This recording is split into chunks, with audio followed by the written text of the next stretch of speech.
Assalamualaikum warahmatullahi wabarakatuh. Perkenalkan, saya Guntur Eko Saputra dengan NIM 05407984, mahasiswa semester 3, Program Studi Teknologi Pendidikan Universitas Terbuka.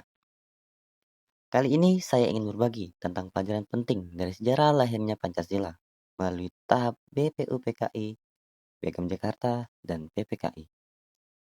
Semua bermula setelah BPUPKI atau Badan Penyelidik Usaha Persiapan Kemerdekaan Indonesia dibentuk oleh Jepang pada tanggal 29 April 1945. Para tokoh bangsa mulai melakukan diskusi tentang dasar negara Indonesia yang akan merdeka. Pada saat itu terjadi dua kali proses persidangan. Sidang pertama dimulai dari tanggal 29 Mei sampai 1 Juni 1945 dan sidang kedua pada 10 Juli sampai 17 Juli 1945. Dalam sidang pertama, tanggal 29 Mei sampai 1 Juni 1945, para tokoh-tokoh seperti Muhammad Yamin, Supomo, dan Soekarno, serta yang lainnya menyampaikan gagasan mereka tentang dasar negara.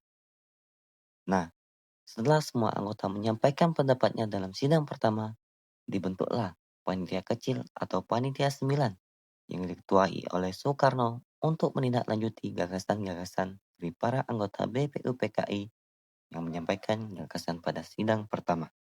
Lalu, mulai tanggal 2 Juni sampai 9 Juli 1945, terjadi masa reses.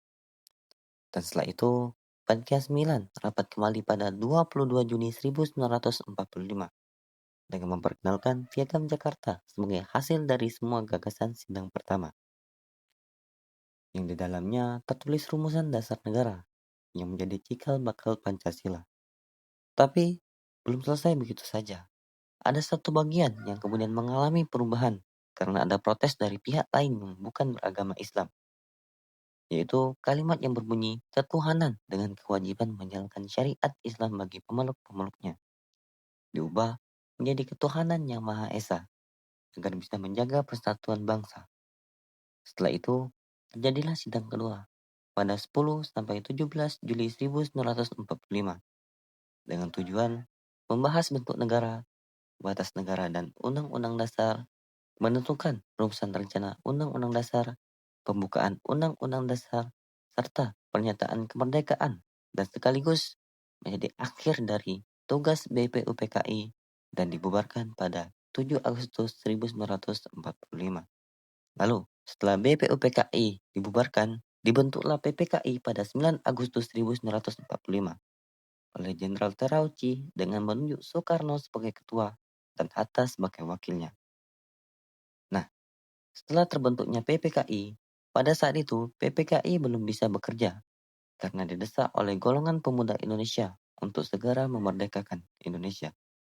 Sehingga membuat rapat PPKI yang awalnya pada 16 Agustus berubah menjadi tanggal 18 Agustus 1945 di Gedung Komunpu Jalan Pejambon nomor 2. Yang kita tahu menjadi puncak dari proses lahirnya Pancasila sebagai dasar negara Indonesia.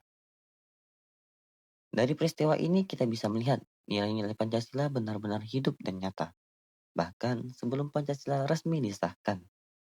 Nilai yang paling kuat terasa itu nilai persatuan Indonesia dan ketuhanan yang Maha Esa. Sebagai generasi muda, saya merasa kita perlu banget belajar dari sikap para pendiri bangsa.